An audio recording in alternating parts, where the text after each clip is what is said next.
विक्की भैया, रवि भैया, क्या हो रहा है ये सब? क्या चाहिए आप लोगों को हमारे बक्से में से? कृष्णा, ज्योति के गहने का। छोटी मालकिन के गहने? हाँ। ओह, कितना अनजान बन रहा है बेचारा। सीधी तरह से बता दे कि ज्योति के गहने कहाँ छुपाए हैं। कहीं बेचकर तो नहीं चला है? विक्की भैया, आप लोगों को हम पर ऐसा घटिया इल्जाम लगाते हुए शर्म आनी चाहिए। अरे अरे, क्या हम अपने घर में चोरी करेंगे? हाँ छोटी मालकिन, क्या हम चोर दिखाई देते हैं? हाँ, क्या चोरी जैसा नीच और घटिया काम हम कभी कर सकते हैं? तो फिर गहने कहाँ गए हैं? इस घर में और कौन है जो चोरी कर सकता है तुम्हारे सिवा? बस भैया, मुझे अपने गहने चोरी होने का इतना गम नहीं जितना कृष्णा की बेइज्जती का है। ये चेन तुम्हारी है ना ज्योति?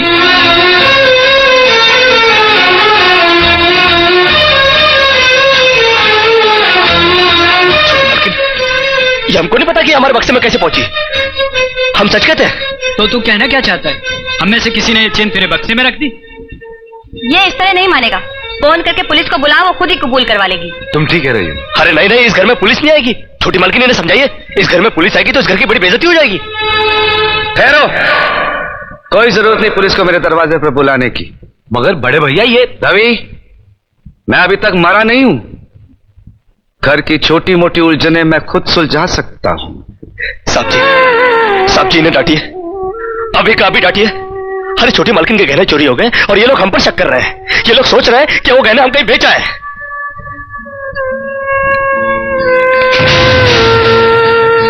बाकी के रुपए कहां हैं कृष्णा? क्या पूछा आपने साहब जी? मैं पूछ रहा हूं कि बाकी के रुपए कहां हैं?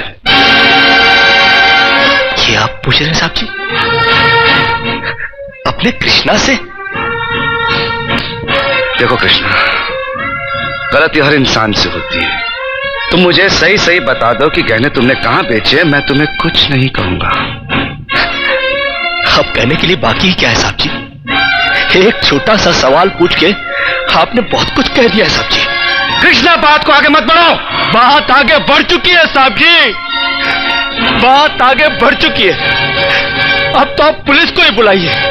वो जब हमें कुत्ते की तरह मार मार के हमसे पूछेगी ना, अब तो हम तभी बताएंगे कि हम गहने कहां बेच कर आए साहब जी।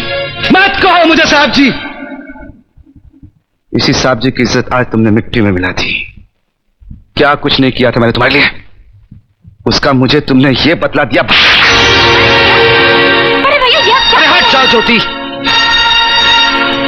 जिस दिन मेरी फैक्ट्री जलकर राख हो गई थी और मैं बर्बाद हो गया था, मुझे उतना दुख नहीं हुआ था कृष्णा जितना आज हुआ जब तुमने इस घर में चोरी की है। साहब जी,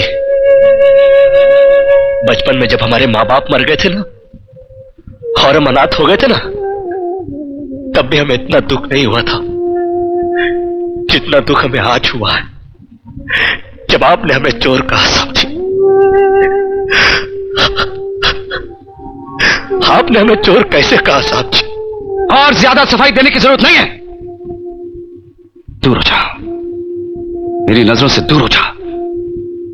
निकल जा इस घर से। अरे इस घर से ही क्या, इस गांव को ही छोड़कर चले जाएंगे। अरे मुझ अनाथ का क्या है, काट लेंगे अपनी जिंदगी कहीं भी। इतने साल इस घर में बेफिक्री से ये समझकर काट लिए कि साहब जी का हाथ है हमारे सर पर। हमको क्या है परवाह किसी बात की, मगर नहीं, अब हम जान गए कि इस दुनिया में अनाथ का कोई नहीं होता। हम जा रहे हैं साहब जी, और इस घर में कभी नहीं आएंगे। अभी निकल जा। दोबारा इस घर की दहलीज में कदम भी रखा तो मेरा मरा हुआ मुंह देखेगा तू। अरे नहीं नहीं नहीं, मुझ नौकर के लिए अपने दिल को दुख देने की कोई जरूरत नहीं। मैं कदम भी नहीं रखूंगा यहाँ पर, कभी नहीं आऊंगा अभी। भगवान के लिए भैया को गलत मत समझना, उनकी बात का बुरा मत मानना। वो तुम्हें बहुत प्यार करते हैं। हाँ देखा देखा, बहुत प्यार करते हैं मुझसे। कृष्णा, ये क्या हो रहा है? क्यों चिल्ला रहे हो? अरे नहीं नहीं, आप हमसे बात मत करो बड़ी मालकिन। क्यों? अरे हम छोटी मालकिन के सारे गहने चुरा के खा चुके हैं। ये क्या बकवास कर रहे हो? अरे नहीं, हम सच बोल रहे हैं, हम सच बोल रहे हैं। हम चोर है चोर। और आप भी हमसे बात क्या कर रही हो? आप हमको मारो, मारो हमको। कृष्णा, बड़ी मालकिन, जब विक्की भैया ने हमको चाटा मारा ना, हमको बुरा नहीं लगा। अरे नैना भाभी ने हमको कुत्ता बोला, कुत्ता, हम वो भी सह गए।